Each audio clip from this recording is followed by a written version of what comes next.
Welcome back, ladies and gentlemen. You're watching the Sahil Lodi Show. आज 23 मार्च है. आप सबको बहुत मुबारक हो. I am Vidyadh Hamid साहब. Let's talk. सारी बातें हो गई, जुनून की बात भी हो गई, मुल्क की बात भी हो गई. Let's come to something else. आपने जिंदगी में रोमांस तो किया होगा. हाँ, इस मट्टी से. इस मट्टी से कितना रोमांस किया, कितना इश्क है, कितनी मोहब्बत है. इसके अलावा कुछ याद रहा, कोई चीज भी याद रही? बिकॉज मुझे जब मैं आपसे बात कर रहा हूं मुझे ऐसे लग रहा है कि जैसे आपको कुछ भी याद नहीं. देखिए, one has to be mad. आदमी को जुनूनी होना पड़ता है, आदमी को दीवाना होना पड़ता है. जब इश्क की आग अल्लाह ताला भड़का देता है वजूद में. इश्क सिर्फ लड़की से नहीं होता है, रोमांस सिर्फ उसका नाम नहीं है. Absolutely not. अपने अपने आप को अल्लाह की खातिर ज़ेरे आतिश रखना, अपने आप को तलवारों के साए में रखना, उससे ज्यादा रोमांटिक कॉन्सेप्ट हम तसव्वुर नहीं कर सकते कोई हो सकता है. हुजूर सल्लल्लाहु अलैहि वसल्लम ने जब फरमाया कि जन्नत तलवारों की छांव में है, क्या वो रोमांटिक कॉन्सेप्ट नहीं है?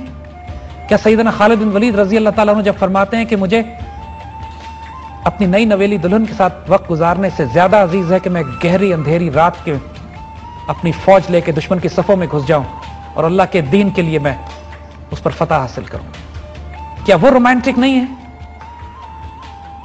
क्या ये रोमांस नहीं है कि फातिमा बिनते अब्दुल्ला 12 साल की बच्ची पानी की छागल लेके भागते फिर रही है कि मैं किसी तरह मुजाहिदीन को पानी पिला दूं और पानी पिलाते हुए शहीद हो जाए, और इकबाल फिर कहे कि फातिमा तू आबरूए उम्मत मरहूम है, जर्रा जर्रा तेरी मुश्ते खाक का मासूम है. क्या ये रोमांस नहीं है?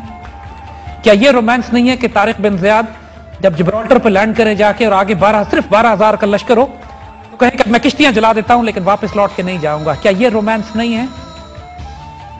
रोमांस आइडियोलॉजी के साथ जो होता है ना, जब एक रोमांस एक विजन, एक ख्वाब, एक ड्रीम के साथ होता है तो फिर तारीखें लिखी जाती हैं. फिर इंसानियत को तैयार किया जाता है. इंसान साजी होती है, कौम साजी होती है. हमारे तमाम बड़ों जिन्होंने उम्मतों के हमारी तारीखें मुरतब की हैं, दुनिया को हिदायत के मीनार बना कर दिए हैं, वो सब रोमांटिक आइडियल्स के साथ रोमांस करते हैं. और जब ये कैफियत होती है तो अपनी जाती जिंदगी में बहुत भारी कुर्बानियां देनी पड़ती हैं. अपने बीवी, अपने बच्चे, अपनी जान, अपनी माल, अपनी इज्जत और अपने आबरू स्टेक पर रखनी पड़ती है. ये मुमकिन नहीं है कि आप उन आइडियल्स के साथ रोमांस करें और कोई कीमत ना अदा करें. देखिए अल्लामा इकबाल को, फैमिली लाइफ का बेड़ा गर्क. कायदे आज़म फैमिली लाइफ थी नहीं, बिल्कुल. लेकिन क्या कर गए हमारे? There is always a price. There is always a price. There is always a price. Ideal role model तो सिर्फ अल्लाह के रसूल सल्लल्लाहु अलैहि वसल्लम का है सुभान कि हर अल्लाह. चीज बैलेंस कर सके सुभान. अपने साथ. लेकिन बाहर क्या वो नबी, क्या मुकाबला? वही आइडियल क्या रोल मॉडल मुकाबला? है. लेकिन हम सब कमजोर हैं. कहीं ना कहीं बहुत भारी कुर्बानी देनी पड़ती है.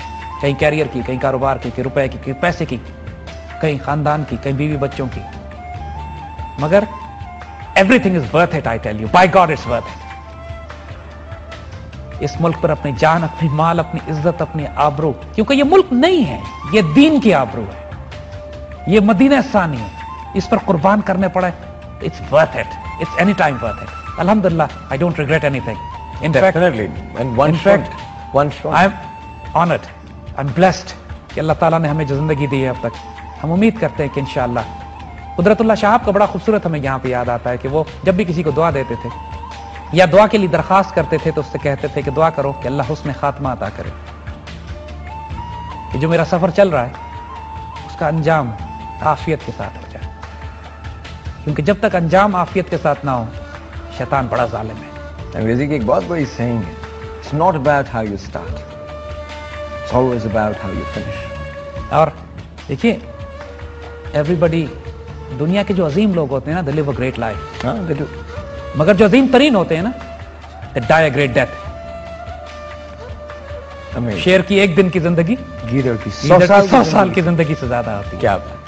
और हुजूर सल्लल्लाहु अलैहि वसल्लम ने जिस चीज की बार बार दुआ फरमाई है, या अल्लाह मैं तेरी राह में मारा जाऊं, फिर जिंदा किया जाऊं, फिर मारा जाऊं, फिर जिंदा किया जाऊं, फिर मारा जाऊं, फिर जिंदा किया जाऊं, उसका नशा ऐसा है यार, उससे पूछिए जो मारा जा चुका है. اچھا، اور اللہ کی راہ میں مرنا صرف یہ نہیں ہے کہ آپ تلوار لے کے نکل جائیں، بلکہ اللہ کی راہ میں مرنا یہ بھی ہے کہ جب اللہ کے بندوں کی بات کریں، جب ان سے محبت کی بات کریں، جب ان کے حقوق کی باہو نے بڑا خوبصورت اس کو ایکسپلین کیا تھا، مرن تو اگے مر گئے باہو، تد مقصد نو پایا ہو، کیا بات، کلمہ یار پڑھایا باہو، میں صدا سہاگن ہوئی ہو.